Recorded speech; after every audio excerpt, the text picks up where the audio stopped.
Vois-tu des hannetons voler? Il n'y a pas de hannetons. On ne voit même pas leurs larves. Ils se cachent. Et des vers de terre? Lorsque la poule en trouve un, elle est contente, mais il n'y en a pas non plus. C'est le premier signe. Là où il n'y a pas de hannetons ni de vers de terre, la radiation est très forte.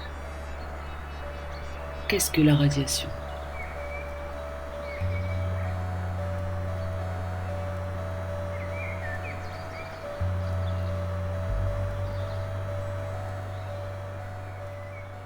Et puis que nous, on peut le ramener dehors après, ou pas, ou pas. Et je pense que cette situation, elle est dans ce ou pas.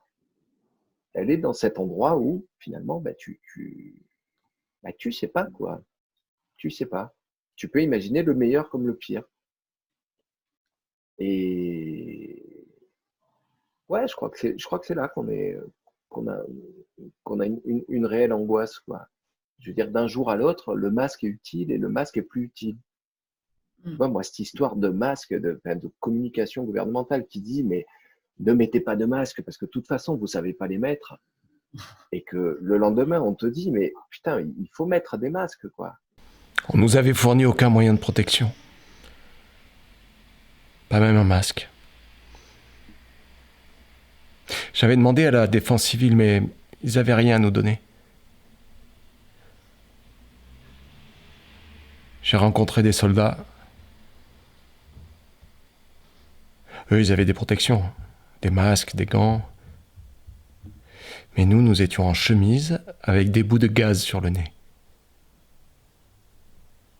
Et puis le soir, nous rentrions dans nos familles avec ces mêmes chemises.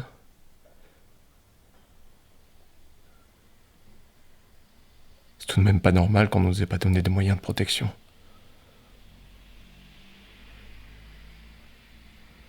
Par contre, on a eu des primes. La confiance, c'est une valeur absolue pour moi. C'est très important. Voilà, s'il n'y a pas de confiance dans les affaires, on ne peut pas travailler. C'est impossible. Moi, la confiance, c'est quelque chose de sacré. Pour moi, la confiance, c'est quelque chose de bien parce qu'on peut avoir des personnes en qui on peut avoir confiance, ça c'est bien. Mais aussi, des fois, c'est pas très bien parce que la confiance, ça peut nous amener à être confiant avec des personnes pas bien, ça. Voilà. Et j'ai surtout énormément de colère, moi. Énormément de colère par rapport aux personnes qui nous gouvernent, aux choix qui sont faits, à l'infantilisation de la population, ce que tu racontais sur la Belgique, où les gens, on leur a juste dit de ne pas sortir, sauf pour ce qui était nécessaire, et on leur fait confiance. Et nous, par exemple, samedi, il y a eu un espèce de truc, c'était sympa, il faisait beau, il y en a qui jouent au boule. Bon, on est dans un lieu fermé, depuis un mois, on est tous ensemble. Et là, il y en a un qui est sorti avec son verre, boire l'apéro, un autre qui est descendu de chez lui avec son propre verre, et chacun, voilà, on a bu l'apéro, on a gardé 1 mètre entre nous, et puis tu as un moment de vie super beau qui se passe. Et là, tu as quand même une voisine qui nous a tous envoyé un mail en disant que c'était scandaleux. Et tu dis, mais alors, si on nous enlève ça, en fait, ça sert à quoi? En fait, tu choisis d'être chez toi, tu es chez toi. Nous, on choisit d'être dehors. Qu'est-ce que tu en as à foutre? Et moi, je n'ai pas l'impression, en étant dehors, de mettre des gens en danger, par exemple. Je ne comprends pas. Alors, peut-être que je ne le comprends pas, hein, mais je n'ai pas cette sensation ni de faire en sorte que les soignants soient dans la merde. Je sais d'où ça vient que les soignants soient dans la merde dans les hôpitaux aujourd'hui. C'est 20 ans de politique sociale qui a été cassée et de politique du service public qui est cassée depuis 20 ans. Je n'en suis pas responsable. Je fais attention, je fais attention à certaines choses, mais je m'aperçois que des choses rentrent malgré moi. C'est-à-dire que je récupère mes filles l'autre fois sur l'autoroute, elles sautent dans les bras de leur père, après elles me sautent dans les bras et j'ai eu une espèce de... On est rentré dans la voiture, j'ai fait les filles, il y a du désinfectant. Et après, je me suis dit, mais pourquoi tu dis ça?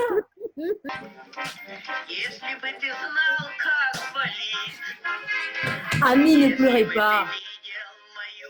Pendant toutes ces années, nous avons été des colcosiennes progressistes, des staccadovistes. Nous avons survécu à Staline et à la guerre. Si nous n'avions pas ri, si nous ne nous étions pas amusés, nous nous serions pendus. C'est où que ça s'éteint? C'est plus que pas dire la vérité. C'est de nuire.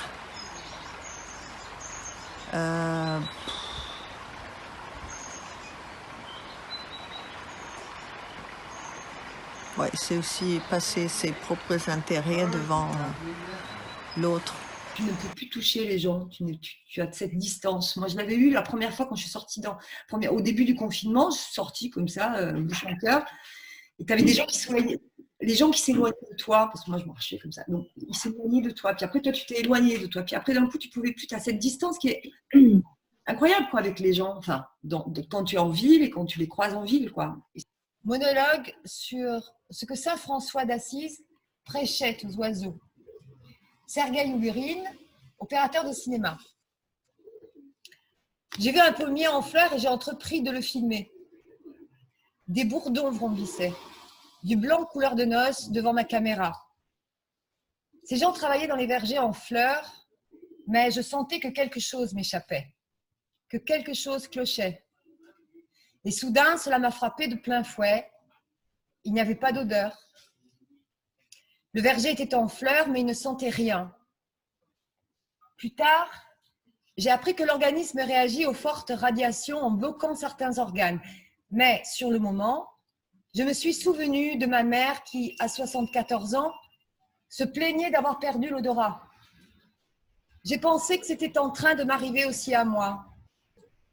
J'ai demandé aux 2 autres membres de l'équipe de sentir les pommiers. Mais ils n'ont pas d'odeur, m'ont-ils répondu. Indiscutablement, il se passait quelque chose. Même les lilas ne sentaient pas les lilas. J'ai eu alors le sentiment que tout ce qui m'entourait était faux, que je me trouvais au milieu d'un décor. Le mensonge. C'est quand tu racontes une histoire qui n'est pas du tout vraie. D'accord. Quand tu racontes à quelqu'un pour lui... Par exemple, pour qu'il te laisse tranquille ou pour quelque chose comme ça, tu lui racontes un mensonge, genre une histoire qui n'est pas vraie, pour qu'il te lâche. Et du coup, par rapport à la supplication, je me disais, en fait, eux, c'est jamais parti. C'est-à-dire que quand on les retrouve 10 ans après, ils sont dans le même état d'incertitude parce qu'on ne peut pas résoudre la radiation. Il y a eu autre chose, une autre peur. On ne l'entend pas, on ne la voit pas, elle n'a ni odeur ni couleur, mais nous change physiquement et psychologiquement. Notre formule sanguine change, notre code génétique change, le paysage change, le monde a changé, il ne semble plus éternel comme avant. Soudain, la terre est devenue petite. Nous avons été privés de l'immortalité. Voilà ce qui nous est arrivé.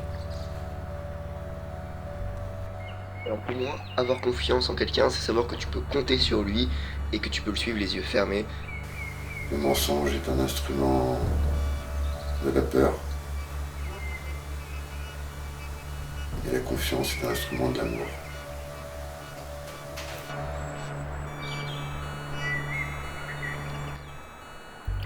Un renard se promène dans la forêt. Il voit une boule de pain rouler. Mais où vas-tu, boule de pain? Je ne suis pas une boule de pain. Je suis un hérisson de Tchernobyl.